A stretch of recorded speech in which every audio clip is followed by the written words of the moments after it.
Alhamdulillahirabbil alamin wassalatu wassalamu ala asyrofil mursalin sayyidina Maulana Muhammadin wa ala alihi wa sahbihi asma'in nama ba'du.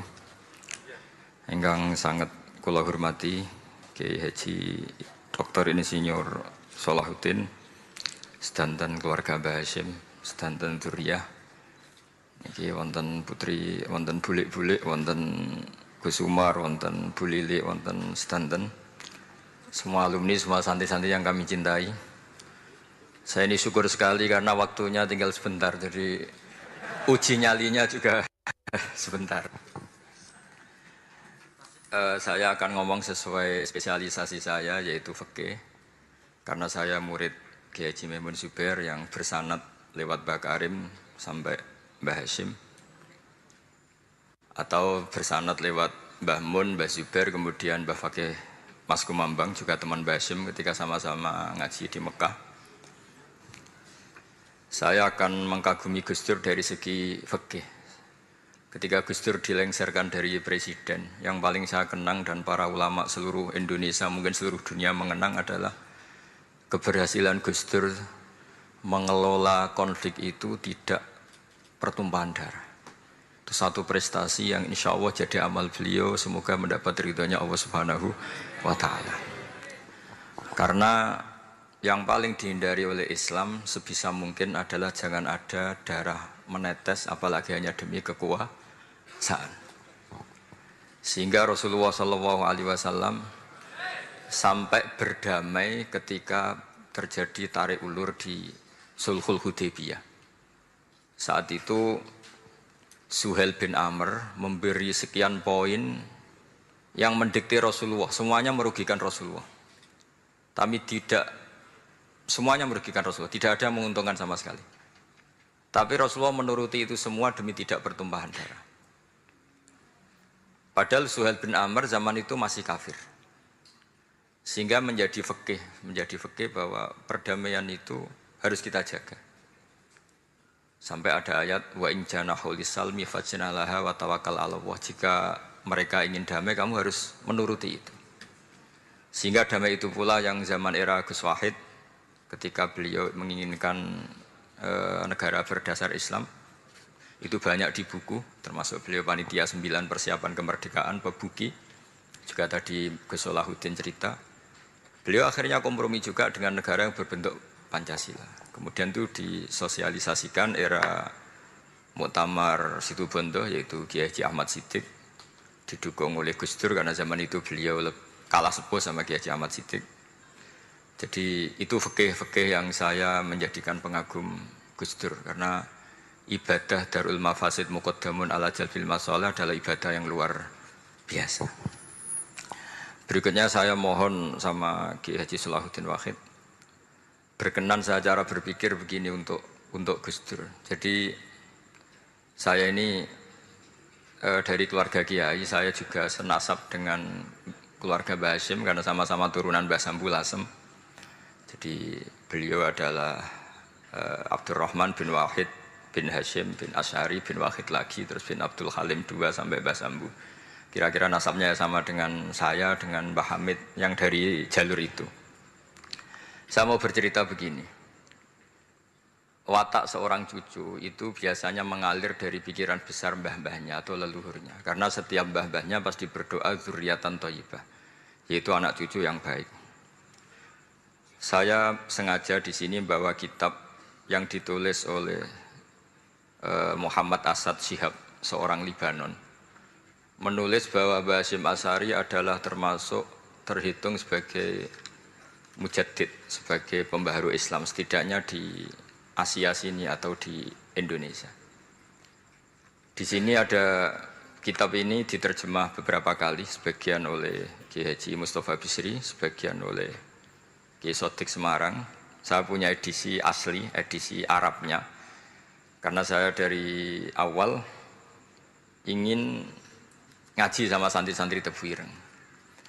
Karena buyut-buyut saya itu termasuk gurunya Mbah Soleh Darat. Jadi buyut saya yang di Kudus, Pondok Damaran itu dulu Mbah Soleh Darat pernah ngaji di situ. Dan Mbah Hasyim kecil pernah ngaji sama Mbah Soleh Darat.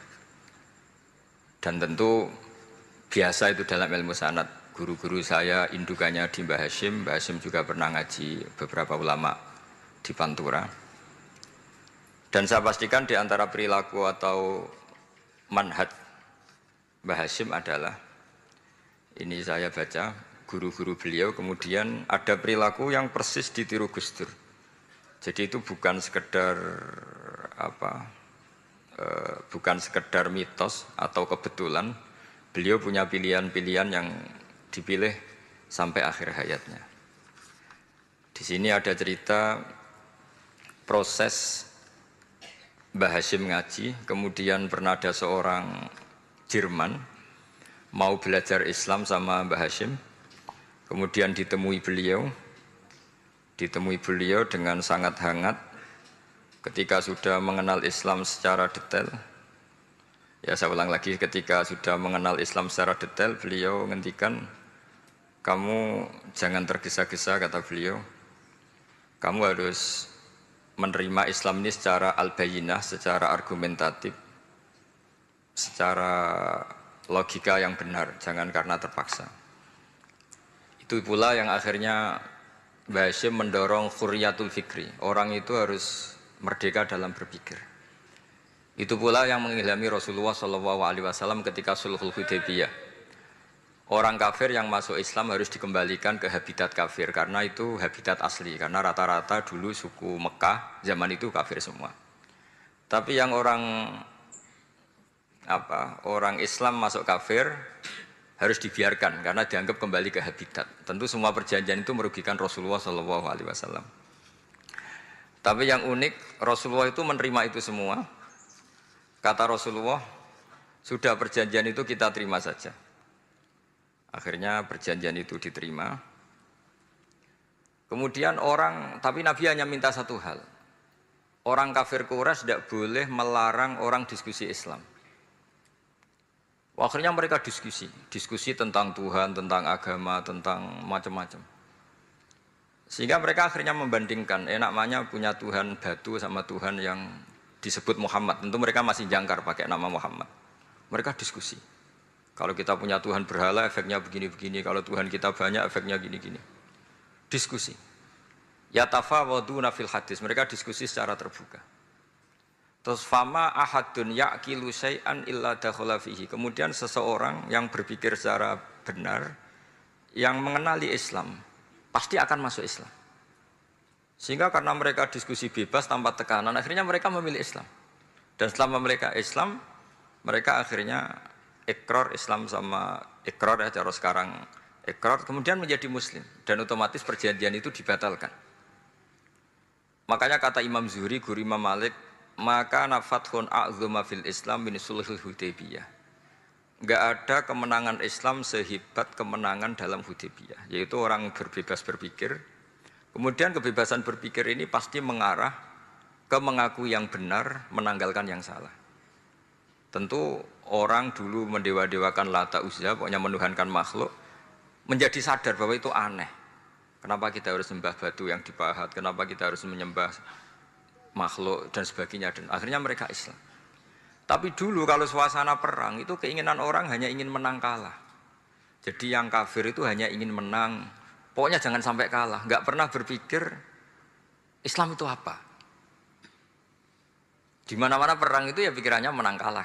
Tapi setelah nggak ada perang, meskipun segala perjanjiannya merugikan Islam, orang akan berpikir secara objektif. Makanya fama ahadun ya'kilu syai'an illa dakhala fihi. Tidak ada seseorang yang berpikir tentang Islam kecuali akhirnya masuk Islam. Sehingga itu disebut maka nafathun a'zuma fil Islam min sulhul Hudaybiyah. Enggak ada futuhat yang sebesar sulhul Hudaybiyah. Ya, kitab ini namanya Wadi'ul Labinat Istiqlalil Indonesia. Mungkin santri Tebuireng mungkin lebih tahu ya, karena harusnya lebih tahu. Jadi kalau tahunya baru sekarang ya rontok innalillahi wa inna ilaihi rajiun. Jadi saya tidak perlu bangga lebih tahu, karena memang seharusnya Anda lebih tahu. Kalau tidak ya keterlaluan. Ya namanya itu Wadi'ul Labinatil Istiqlal al-Indonesia. Ini saya baca, tapi ini demi Gus Dur, artinya bahwa pilihan-pilihan itu mulai ada zaman Mbah Hasyim Asy'ari. Saya baca satu-satu ya, mulai kredibilitas ilmu beliau, karena dalam Islam itu harus ada sanad. Saya pernah ditanya seorang ilmuwan, Pak Bahak, kenapa Islam itu harus ada sanad? Kita kan orang cerdas, kan bisa berpikir sendiri, ngapain nunggu pikirannya orang-orang, kata saya. Terus saya bilang, agama itu agamanya Allah dan Rasul. Kalau pikiran kamu namanya agama kamu, bukan pikiran agama, kata saya. Kalau kamu punya pikiran, yang namanya pikiran kamu, tidak agama. Kalau agama itu harus bersanad. Jadi pikirannya Mbah Hashim sama dengan pikirannya Mbah Mahfud pikirannya sama dengan Said Abi Bakar Sato sama dengan Sayyid Zaini Dahlan dan seterusnya sampai logika itu sampai Rasulullah Shallallahu Alaihi Wasallam. Saya beri sekian contoh. Pikiran yang kita ciptakan bisa salah, misalnya begini. Dulu misalnya Nabi pernah bersabda, al-qatil wal maqtul finnar, pembunuh yang dibunuh sama-sama neraka.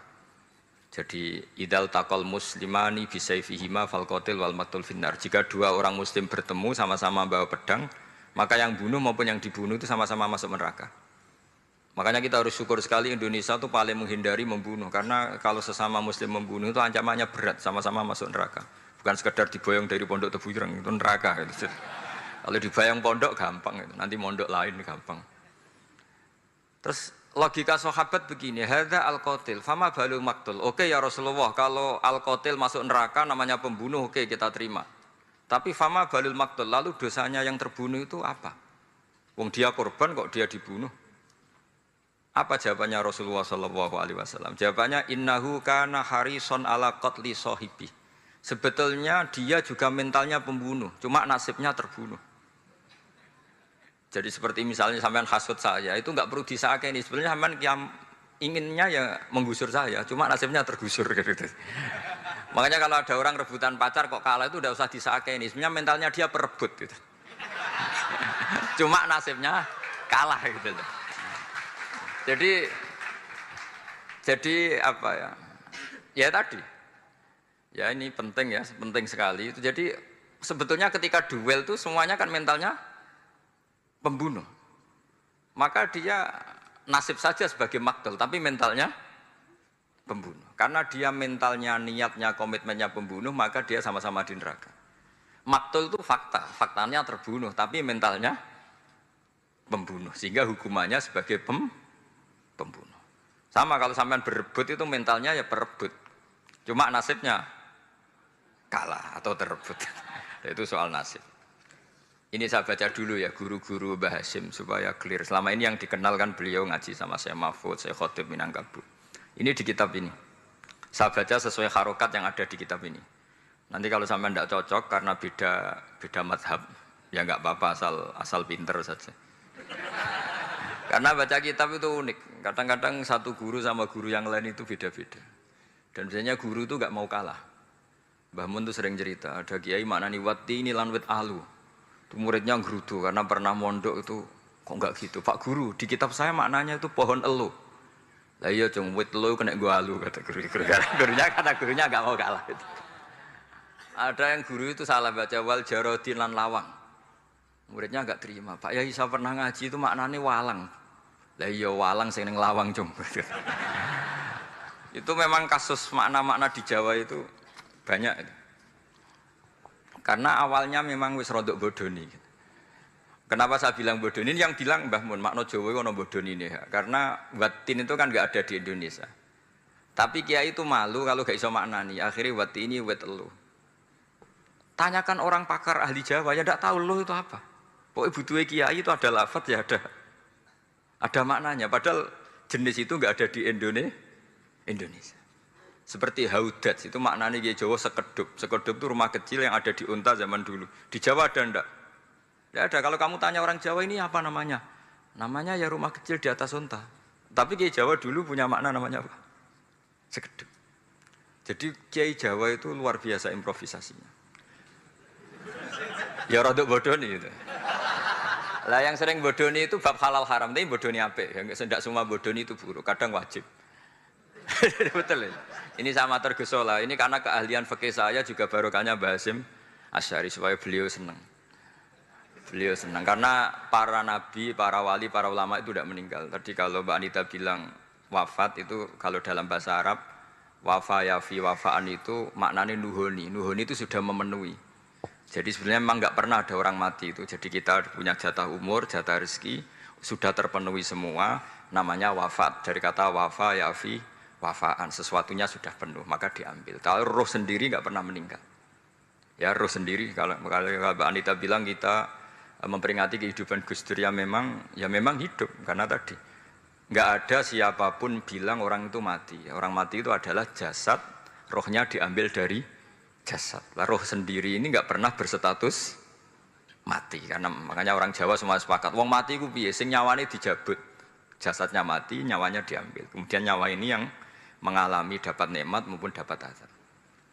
Sehingga keyakinan ahli sunnah wal jamaah ini perlu didoakan karena menghadapi Allah butuh topangan doa dan doa itu nggak pernah salah karena otoritas doa itu milik Allah Subhanahu wa Ta'ala. Tidak bisa kamu nyemprit Allah ini sudah akhirat loh, amal nggak ada gunanya loh, tidak bisa.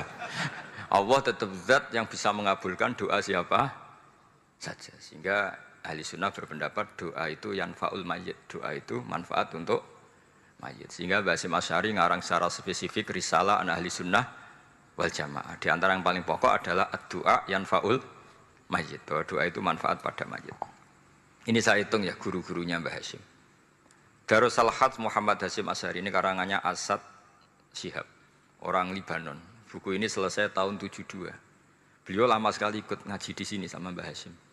Tapi sebagai peneliti, beliau ke sini sudah alim. Ndak terus masih ngapalkan alif bata itu ndak, itu masih sudah alim. Darus Salhat Muhammad Hasyim Asy'ari fil Haramil Makki Syarif fi Makkah Al-Mukarramah alaihi ulama. Seterusnya beliau hitung ya. Amsalus Syekh Ahmad Amin Al-Attar wa Sayyid Sultan bin Hasyim wa Sayyid Ahmad Zawawi. Ya dihitung ya sudah berapa itu. Tapi beliau ke sana sudah alim loh, jangan sampean kira kalau sampean ke sana itu jadi TKI repot nanti. Itu kata Mbah Mun kalau ada orang mau mondok Mekah, apa mondok Mekah wis alim dereng. Kersane pinter bahasa Arab, bakul es nang Arab pinter bahasa Arab kata. Jadi kalau beliau kalau sama orang belum alim mondok di Mekah itu agak duka beliau. Ya, Syekh Ahmad Amin Al-Attar, wa Sayyid Sultan bin Hasyim, wa Sayyid Ahmad Zawawi, wa Syekh Ibrahim Arab, wa Sayyid Ahmad bin Hasan Al-Attar, wa Syekh Said Al-Yamani. Ini yang gurunya Mbah Zubair juga, guru-gurunya keluarga sarang. Wa Sayyid Husain Al-Habsyi. Ini mbah-mbahnya keluarga Habib Anis Solo. Jadi ya pokoknya keluarga besar Solo karena kita tahu Habib Anis itu bin Alwi bin Ali yang punya simtud Duror bin Muhammad bin Husain. Alladzi tawalla mansibal iftah hatta wafatul maniyah wa Sayyid Bakar Sato. Ini yang ngarangnya Anatul Thalibin. Wa Syekh Rahmatullah wa Sayyid Alawi bin Ahmad As-Segaf. Ini yang ngarang Tarsihul Mustafidin. Kita tahu sarah i'anah paling terkenal adalah dua, I'anatul Thalibin dan Tarsihul Mustafidin. Itu dikarang oleh Alawi bin Ahmad As-Segaf.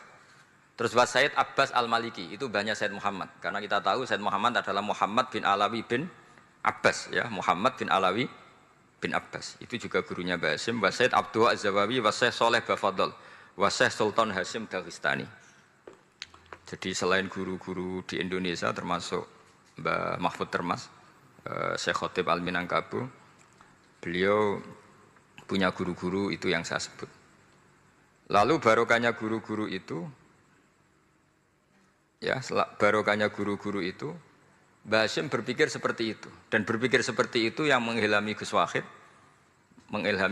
kemudian Gus Wahid mengilhami Gus Dur. Kenapa saya cerita ini? Supaya kamu tahu bahwa pikiran-pikiran besar Gus Dur itu ada sanadnya. Jangan sampai kamu berpikir Gus Dur cerdas muka kan delok film lah, terus gue delok film kan ya repot gitu. Jadi makanya ini, karena banyak juga yang cerita Gus Dur sebagai budayawannya, sebagai demokratnya, sebagai pluralisnya. Yang cerita itu kan sudah ada, masa saya disuruh cerita itu lagi? Jadi kalau sampean saya cerita itu lagi kan coro Jawa tahsilul hasil. Jadi ini itu tidak bidang saya. Bidang saya akan melihat Gus Dur sebagai cucu Mbah Hasyim siapa? Asy'ari. Ini saya baca ya. Ini bahasa Jerman tapi sudah diagak-agak Arabkan. Ma'al Muhandis Karel von Schmidt. Ini Mbah Hasyim. Jangan kira yang pernah berkawan ya, bersosialisasi dengan non muslim itu mulai Gus Dur. Mulai Mbah Hasyim ini di halaman 108 kitab tadi. Wadi'ul Labinati Istiqlal Al-Indonesia. Kitab ini boleh sampean gasap kok. Nanti setelah ini tak bawa pulang atau sampean gasap nggak apa-apa. Ini santri-santri tebu ireng nggak apa-apa. Siap ya? Ya nanti bisa dibajak. Lakot kan seterusnya hakon ziarati ala Muhammad Hasyim makana dalika fi yaum ini 7 Juli tahun 1936. Fi maqorihi Tebu Ireng. Haitsul taqal tu indahu bil muhandis Karel von Smith. Wa kanatil fursa saikhal tahadus ma'ahu tawilan. Terus setelah itu ini ceritanya muallif menangi Mbah Hasyim diskusi sama orang orientalis. Ini kata muallif wa hadhil uqdatu takunu aqidatan wa hiya uqdatul mustasyrikin fa kullu shay'in ya'ti minal ghurbiyin wal irobiyyin wa Eropa ya'tabirunahu dasisah. Jadi zaman itu Mbah Hasyim itu sering punya tamu dari Eropa, dari barat, dari macam-macam. Sumastatrodal muhandis fa terus sampai nah ini cerita saja betapa Mbah Hasyim itu perkawanannya luas sekali. Terus ini cerita akhirnya orang ini sampai masuk Islam. Ketika masuk Islam di antara pesannya Mbah Hasyim, saya ulang lagi di antara pesannya siapa? Mbah Hasyim itu beliau bilang kamu harus dipikir-pikir lagi katanya. Itu kan satu kearifan Mbah Hasyim ini saya baca karena saya takut ditegur ini, saya juga nunggu surat kok tidak datang-datang ini kok. Supaya cepat selesai. Ini bebas. Kalau ada surat malah kebenaran ini karena sudah mulai nyari-nyari. Ya jadi saya mohon nanti kitab ini bisa dikaji di sini. Nanti saya tinggal di sini ada cerita-cerita sampai beliau berteman orang Eropa, terus beliau macam-macam sampai terus saya teruskan. Summa arsalatku syirka ila Indonesia amni 1929 watana qala fi kasir minal mudun wa makatha akhiran fi madinati Surabaya bi Jawa Syarqiyah wa min huna bada'atil hidayah wa taufiq taqudanihi ilal khairi. Hadas lautil hadis bil amil alladhi yakti fatratas tiraq. Jadi orientalis tadi ketika berteman Mbah Hasyim lama-lama tertarik oleh Islam. Ketika mulai tertarik dengan Islam, wa sya'ara bil istiqra' aruhi wal amni tam wa kaifa ya'budu rabbahu ibadatan hakikiyah. Terus mulai tertarik dengan Islam, terus konsultasi sama Mbah Hasyim. Jadi tertariknya barokahnya Mbah Hasyim. Orang ini kemudian wabakiyal muhandis itu insinyur Karel von Smith fi Indonesia hatnan talatil harbul alamiyah sehingga perang dunia kedua selesai wa indama qawamal Indonesiun didal hukmil al-Hulandi fi harbil istiqlal am wa kana al-muhandis fi sufil Indonesian dafa'u islamuhu liya syarika sak terus. Terus ini saya cerita jadi Mbah Hasyim pernah mengislamkan orang Belanda, orang Jerman. Orang apa? Orang Jerman, terus orang ini hidup di Hamburg. Sampai akhirnya beliau dakwah Islam di sana. Jadi ini penting ya supaya sampean tahu bahwa Tebu Ireng mulai dulu adalah komunitas internasional. Ya, Tebu Ireng mulai dulu adalah komunitas internasional. Jadi terus ketika ngadepi Indonesia yang dijajah, ini Mbah Hasyim bersama kawan-kawannya sepakat iktikaf di Multazam. Ini saya baca ya. Wa akhiran istama'a ma'a nukhbatin min haula itolaba min zalama alaihi al-had Muhammad Hasyim ala ayata'ahadu wa yakumu bi amalin fi lailatin lailan min laili syahri Ramadan. Al-mu'azzam istama'a haula itolaba waladina yantamuna ila iddati qawamiyatin. Qawamiyah itu kalau bahasa sekarang perlawanan min Afrika wa buldani Janubi Asia, Asia Tenggara wa Asia Al-Wusta, Asia Tengah wal buldan al-Arabiyah wa kana al-had Muhammad Hasyim Asy'ari ahadahum wa waqafu jami'an amamal multazam bil Ka'batil musyarrafah wa ahadu wa aqsamul yamin ala yakum bil jihad fi sabilillah li ilahi kalimatil Islam wa tauhidil muslimin bin nasril ilmi wa tawiyah wa tafaqquh fiddin talaban lil mardatillahi ta'ala la yarjuna min wara'i dzalika malan wala mansiban li anfusihim. Jadi sebelum beliau pulang ke Indonesia itu komunitas Asia Tengah, Asia Dekat, Asia Jauh Semuanya dijajah karena Mesir dijajah Prancis, yang Burma dijajah ini, yang Indonesia dijajah ini, semuanya berdoa di Multazam.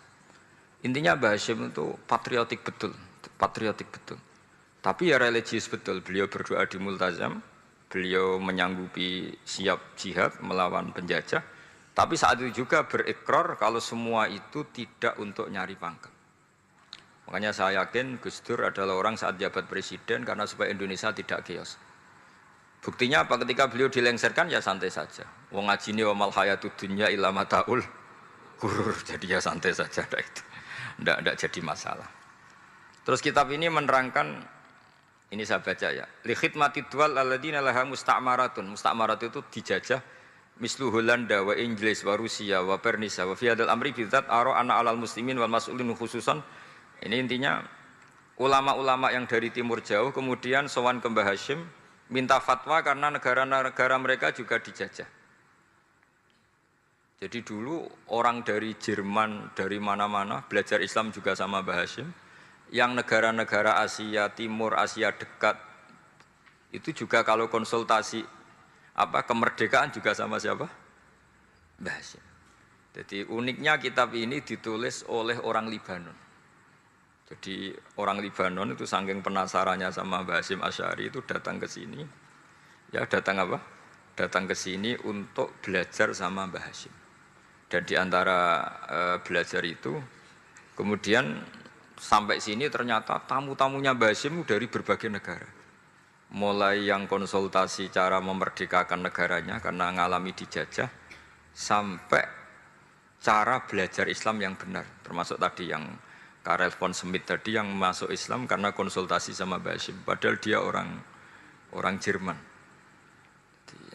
Terus di antara kelebihannya Mbah Hashim ini juga ditiru Gus Dur, wal haju Muhammad Hashim la yajidu kharajan ayuna kisau sami' wal mukhatab bal yurahibu bidzalik.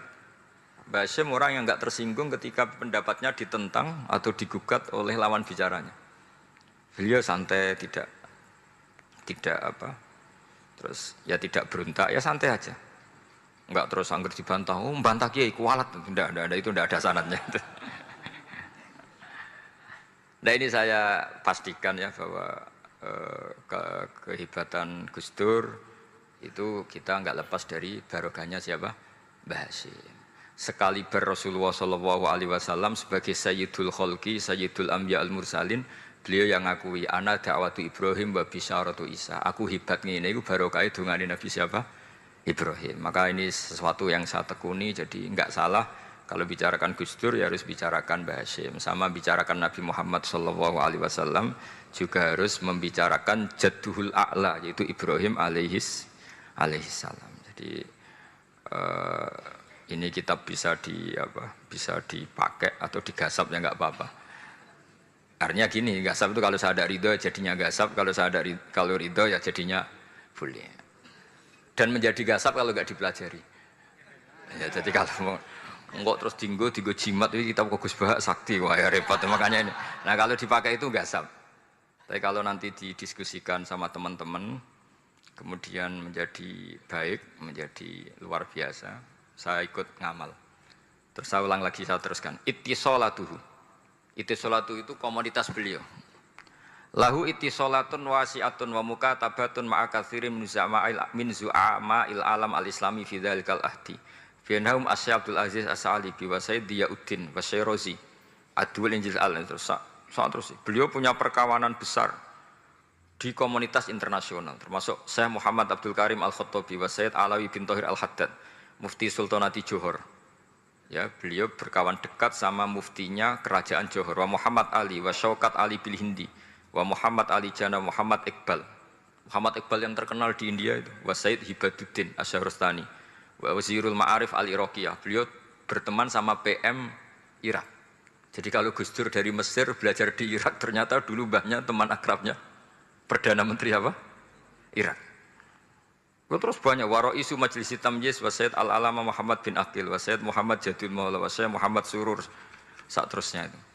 Jadi ini nanti saya tinggal termasuk catatan-catatan ini saya mohon ridho dari Gus Solah dari supaya santri-santri sini belajar Mbah Hashim lebih serius supaya gampang. Kenapa saya katakan harus seperti ini? Dulu Nabi Ibrahim itu di antara anak cucunya, itu secara lahir ada yang tidak soleh. Karena anak cucu itu punya otoritas, sehingga anak cucu ini yang menstatuskan Nabi Ibrahim. Sampai Allah sendiri yang meluruskan pengklaiman itu, yaitu ada ayat maka anak Ibrahimu Yahudiyah wala Nasranian. Karena ada orang yang bernama Yahuda bin Yakub bin Ishak bin Ibrahim. Karena Yahuda punya pola tertentu dalam beragama, terus seakan-akan mbah-mbahnya paling ya begitu. Akhirnya Ibrahim pernah disetatuskan sebagai Yahudi. Sampai Allah sendiri yang ngintikan maka anak Ibrahimu Yahudiyah wala Nasrani. Sampai datang Rasulullah SAW yang memaklumatkan saya juga cucu Ibrahim orisinil. Dan saya pastikan Ibrahim itu bukan Yahudi tapi bapak tauhid. Semenjak itu Ibrahim dipulihkan namanya, bukan Yahudi tapi bapak tauhid. Yaitu diistilahkan Nabi millata abikum Ibrahim, semua tauhid adalah nginduk kepada Nabi siapa? Ibrahim. Nah saya ingin santri-santri Tebu Ireng misalnya nanti suatu saat jadi komunitas internasional, jadi orang keren komunitas internasional, itu bukan karena ingin gaya-gayanan terkenal, tapi ingin niru Mbah Hasyim bahwa itu awal dakwah Anda fil alam.